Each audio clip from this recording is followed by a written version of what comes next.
இதுக்கு என்ன புக் படிக்கலாம் அப்படின்னு கேட்டீங்கன்னா ஆர்எஸ் அகர்வால். ரைட்டா? ஆர்எஸ் அகர்வாலினுடைய குவான்டிடேட்டிவ் ரீசனிங் அப்படிங்கிற ஒரு புத்தகம் இருக்கு. அந்த புத்தகம் படிச்சீங்கனாலே மேக்ஸிமம் அதில் உள்ளதான் இருக்குது. அது எல்லாமே உங்களுக்கு கிளியர் கட்டா இருக்கும். ஸோ இந்த 30 கொஸ்டின் என்ன படிக்கணும் அப்படின்னு ஸ்கூல் புக் போதும். ஸ்கூல் புக்கை தாண்டி நீங்க எங்கேயுமே போய் படிக்க வேண்டாம். ஸோ தற்கால தமிழ்நாட்டு வரலாறு அப்படின்னு வெங்கடேசன் சார் புக்கெல்லாம் வாங்கி ஏகப்பட்ட பேர் இருந்தாலும் படிப்பாங்க. படிக்கலாம். அவங்க யார் அப்படின்னா ஆல்ரெடி படிச்சு முடிச்சவங்க. இப்போ வந்து ஒரு இந்த சிலபஸ் உள்ளது எல்லாத்தையும் ஸ்கூல் புக்கில் நான் கவர் பண்ணிட்டேன், எனக்கு எக்ஸ்ட்ராவா பாயிண்ட் தேவைப்படணும் அப்படிங்கிறவங்க மட்டும் நிச்சயம் அந்த புக்கை ரெஃபர் பண்ணுங்க. Welcome to Subiksham academy. Group 2A மெயின்ஸுக்கு எப்படி பாய்ச்சா பாஸ் ஆகலாம், எந்த புக்கெல்லாம் படிக்கணும், எந்த டாபிக் முக்கியத்துவம் கொடுக்கணும் அப்படிங்கிறத ஃபுல்லாக பார்த்துடலாம். அதுக்கு முன்னாடி நம்ம சேனலுக்கு புதுசாக இருந்தீங்கன்னா சப்ஸ்கிரைப் பண்ணிக்கோங்க. வாங்க வீடியோக்குள்ளே போகலாம். ஸோ மெயின்ஸை பொறுத்த வரைக்கும் உங்களுக்கு 200 கொஸ்டின் இந்த வட்டம் சிலபஸ் சேஞ்ச் பண்ணியிருக்காங்க. தமிழை தூக்கிட்டாங்க. அது நல்லது தான். ஏன் அப்படின்னா கடந்த குரூப் 4லேயே பார்த்துருப்பீங்க தமிழ் எந்த அளவு ரொம்ப இதாக இருக்குன்ட்டு. ஸோ இப்போ நமக்கு 150 கொஸ்டின் வந்து என்னன்னு கேட்டீங்கன்னா பொது அறிவுலேருந்து கேட்க போகிறாங்க. 50 கொஸ்டின் வந்து எதுலேருந்து கேட்க போகிறாங்க அப்படின்னா ரீசனிங்லேருந்து கேட்க போகிறாங்க. ஸோ நம்ம ஃபர்ஸ்ட் ஃபர்மோஸ்ட் மெயினாக ஃபோக்கஸ் பண்ண வேண்டியது என்ன அப்படின்னு கேட்டிங்கன்னா இந்த 50 தான். ஏன் அப்படின்னு கேட்டிங்கன்னா இந்த 50 தான் உங்களுக்கான ஜட்ஜ்மெண்ட் பேப்பரே. ஏன் அப்படின்னா ஜிகேவை பொறுத்த வரைக்கும் படித்து எல்லாருமே ஓரளவு பாஸ் ஆயிடுவாங்க. அது போக ஜிகே அப்படிங்கிறது ஸ்பெசிஃபிக்காக இங்கேருந்து தான் கேட்பான் அப்படின்னு நம்ம சொல்ல முடியாது. எங்கே இருந்தாலும் கேட்கலாம். School book, out of school book கூட கேட்பாங்க. சிம்பிளாக சொல்லிடுவாங்க, உங்களுக்கு சிலபஸ் கொடுத்துட்டோம் நீங்கள் அதை பார்த்து படிங்கன்னு சொல்லிடுவாங்க. அதனால் ஃபர்ஸ்ட் அண்ட் ஃபர்மோஸ்ட் திங் வந்து என்ன செய்யணும் அப்படின்னு கேட்டிங்கன்னா இந்த 27 டாப்பிக்கையும் நீங்கள் என்ன செஞ்சிடணும்னா தரவாக படிக்கணும். ஸோ இதுக்கு என்ன புக்கு படிக்கலாம் அப்படின்னு கேட்டிங்கன்னா ஆர்எஸ் அகர்வால். ரைட்டா? ஆர்எஸ் அகர்வாலினுடைய குவான்டிடேட்டிவ் ரீசனிங் அப்படிங்கிற ஒரு புத்தகம் இருக்குது. அந்த புத்தகம் படிச்சிங்கனாலே மேக்ஸிமம் அதில் உள்ளதான் இருக்குது. அது எல்லாமே உங்களுக்கு கிளியர் கட்டாக இருக்கும். நம்ம சேனலில் ஆல்ரெடி முக்கியமான வீடியோஸ் எல்லாமே போட்டிருக்கோம். அதை பார்க்காதவங்க பார்த்துக்கோங்க.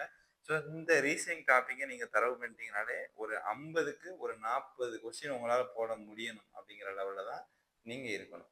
சரியா? ஸோ நெக்ஸ்ட் பாருங்க. நெக்ஸ்ட் நான் எதை படிக்கணும் அப்படின்னு கேட்டிங்கன்னா நம்ம ப்ரிலிம்ஸுக்கே என்ன செஞ்சிருவோம் அப்படின்னு கேட்டிங்கன்னா இந்த 30 கொஸ்டினில் அரௌண்ட் ஒரு 20 கொஸ்டின் வரதளவுக்கு நம்ம என்ன செஞ்சிருவோம் ப்ரிலிம்ஸ்லேயே படிச்சிருவோம். சரியா? ரொம்ப ஒரு இதெல்லாம் இருக்காது உங்களுக்கு. கிட்டத்தட்ட இந்த பாளையக்காரர்கள் இதில் ஐரோப்பியர்களின் வருகை மட்டும்தான் கொஞ்சம் கசப்பான பாடமாக இருக்கும்.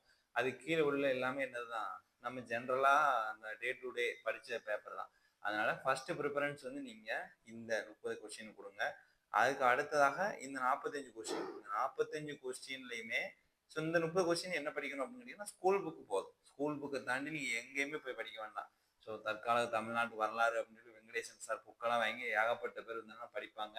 படிக்கலாம். அவங்க யார் அப்படின்னா ஆல்ரெடி படித்து முடித்தவங்க. இப்போ வந்து ஒரு இந்த சிலபஸில் உள்ளது எல்லாத்தையும் ஸ்கூல் புக்கில் நான் கவர் பண்ணிட்டேன், எனக்கு எக்ஸ்ட்ராவாக பாயிண்ட் தேவைப்படணும் அப்படிங்கிறவங்க மட்டும் நிச்சயம் அந்த புக்கை ரெஃபர் பண்ணுங்கள்.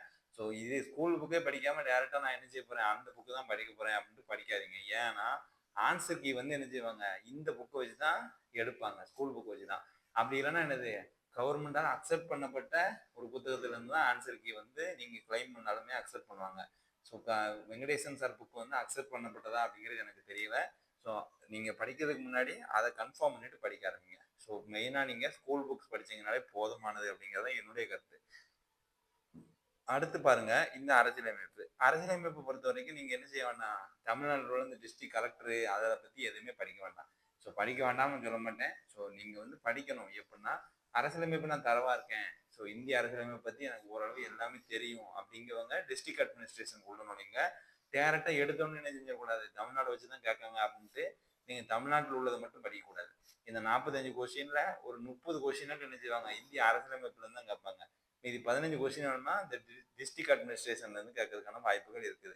அதனால நீங்க என்ன செய்யணும், ஸோ இதெல்லாம் பேசிக்கா தெரிஞ்சுக்கிடணும்.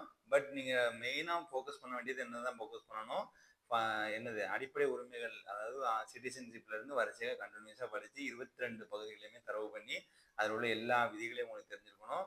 அதுக்கப்புறம் தான் என்ன செய்யணும், நீங்க பஞ்சாயத்து ஆக்ட் இருக்கு, அதுக்கப்புறம் முனிசிபல் ஆக்ட் இருக்கு. இந்த ரெண்டையும் படிச்சீங்கனாலே உங்களுக்கு ஓரளவு அடுத்து ரெவன்யூ அட்மினிஸ்ட்ரேஷனுடைய கைடு புக் இருக்கு. இந்த 3ஐயும் படிச்சீங்கனாலே உங்களுக்கு மேக்ஸிமம் எல்லாமே கவர் ஆயிரும். அதை தாண்டி எதுலையுமே கொஸ்டின் கேட்கறதுக்கு வாய்ப்பு இல்லை. இந்த 45ல் கண்டிப்பாக நம்ம என்ன செஞ்சிடணும், ஒரு 30 எடுத்துடணும். அப்போ அதில் ஒரு 40 சொல்லியிருக்கலாம், 70 ஆச்சு. இந்த 30ல் என்ன செஞ்சிடணும், நம்ம ஒரு 20 கொஸ்டின் போடுங்க போதும், ரொம்பலாம் வேணாம். ஸோ 30, 20, 50, 90 கொஸ்டினுக்கு நம்ம என்ன செஞ்சிட்டோம், எழுதிட்டோம். நமக்கு பாஸ் மார்க் எவ்வளோ இருக்கும் அப்படின்னு கேட்டிங்கன்னா ஒரு 130 டு ஒரு 140 எடுத்தீங்கனாலே பிஎஸ்டிஎம் உள்ளவங்களுக்கு கிடைச்சிரும். இந்த பிஎஸ்டிஎம் உள்ளவங்க என்ன செய்யணும், அதுக்கப்புறம் மெயினாக ஃபோக்கஸ் பண்ண வேண்டியது இந்த பொருளாதாரம் இருக்கு பார்த்தீங்களா. பொருளாதாரத்தில் 30 கொஸ்டின் இருக்கு. பொருளாதாரம் 11ஆம் 12ஆம் புத்தகம் 10ஆம் புத்தகம். 10ஆம் புத்தகத்தில் அந்த அளவு டீட்டெயிலாக கிடையாது. 11 12ல் இருக்கு. அதுக்கு அடுத்து என்ன செய்யணும் அப்படின்னு கேட்டீங்கன்னா, இண்டிவிஜுவலா இப்போ இந்த பாருங்க, அதிகாரம் அளித்தல் குடும்ப வன்முறைன்னு இருக்கு பார்த்தீங்களா. அப்போ குடும்ப வன்முறைன்னா என்ன, அதுக்கு எதிராக தமிழ்நாடு அரசு என்னென்ன சட்டம் போட்டிருக்காங்க, அதுக்கு எதிராக இந்திய அரசு என்னென்ன சட்டம் போட்டிருக்காங்க, இந்த மாதிரிலாம் தேடி தேடி நீங்க என்ன செய்யணும்னா நோட்ஸ் எடுத்து படிக்கணும். அப்படி படிச்சீங்க அப்படின்னாலே போதும். மேக்ஸிமம் ஸ்கீம்ஸ் ரிலேட்டட் தான் என்ன செய்வாங்க இந்த 30 கொஸ்டின்ல இருக்கும். நீங்க பார்த்துருப்பீங்க குரூப் 4ல ஏகப்பட்ட ஸ்கீம் வச்சு ஏகப்பட்ட கொஸ்டின் கேட்டிருந்தாங்க. அதனால ஸ்கீம்ஸ் அப்படிங்கிறது உங்களுக்கு தெளிவாக தெரிஞ்சிருக்கணும். So from the beginning to still now அப்படிங்கிறது தான் இதில் முக்கியமான மேட்ரு. ஸோ 30ல் ஒரு 15 போடலாம், பாதிக்கு பாதி வந்தாலும் போதும் அப்படின்ட்டு இது ஒரு 15. அப்போ 105 கொஸ்டின் ஆயிடுச்சா. 105 கொஸ்டின் முடிஞ்சது. அடுத்து நம்ம பார்க்கறது ஜியாகிரபி. ஜியாகிரபி பொறுத்த வரைக்கும் மெயினாக நமக்கு இருக்கக்கூடியது என்னதான், இந்த 10th ஜியாகிரபிலே உங்களுக்கு என்னது கிட்டத்தட்ட எது வரைக்கும் வந்துடும், இது வரைக்கும் வந்துடும். மானுடவி இது பன்முகத்தன்மை வரைக்கும் வந்துடும். அதுக்கு கீழே உள்ளதான் என்ன செய்யணும் நம்ம. ஸோ ஜென்ரலாக இந்த ஜியாகிரபி ரிலேட்டடாக படிக்கக்கூடியது. சரியா. அதனால நீங்கள் இந்த அளவுக்கு வந்து 10th புக்கிலே உங்களுக்கு மேக்ஸிமம் டாபிக் எல்லாமே கவர் பண்ண மாதிரி தான் கொடுத்துருக்கான். அது போக நீங்கள் என்ன செஞ்சுக்கணும், ஸோ ஜியாகிரபி புக்கில் உள்ளதையும் ரெஃபர் பண்ணிக்கிட்டீங்க அப்படின்னா இதில் ஒரு 10 கொஸ்டின் போடுங்க போதும். சரியா. அப்போ 10 இது 115 ஆச்சு. மீதி இருக்கக்கூடிய இந்த வளர்ச்சியில் சயின்ஸ் அண்ட் டெக்னாலஜி இருக்குல்ல, இதில் பாருங்களேன். இதில் இந்த கணினியை பொறுத்த வரைக்கும் ரொம்ப ஈஸி. கம்ப்யூட்டரை பொறுத்த வரைக்கும் உங்களுக்கு ரொம்ப அளவு பிரச்சனைலாம் கிடையாது. இதுலேருந்து ஒரு 5 கொஸ்டின் வேணுமா கேட்பான். அதுக்கு மேலே உள்ளதுலேருந்து ஒரு 15 கொஸ்டின் கேட்பான். அப்போ என்ன செய்யணும் நீங்கள், ஸோ மெயினாக இப்போ பிடி காட்டன் அப்படின்றது, அந்த பிடி காட்டனை பற்றி உங்களுக்கு எல்லாமே தெரிஞ்சுக்கணும். ஸ்கூல் புக் மெயின் கண்டிப்பாக படிக்கணும்.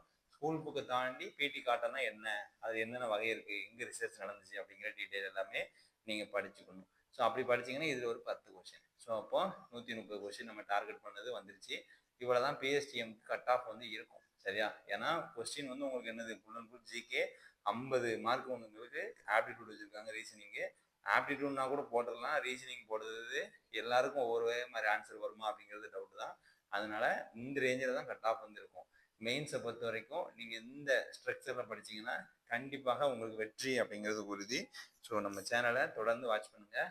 டெய்லி வந்து நம்ம வீடியோஸ் வந்து அப்லோட் பண்ணுவோம் related to the government examination. நன்றி, வணக்கம்.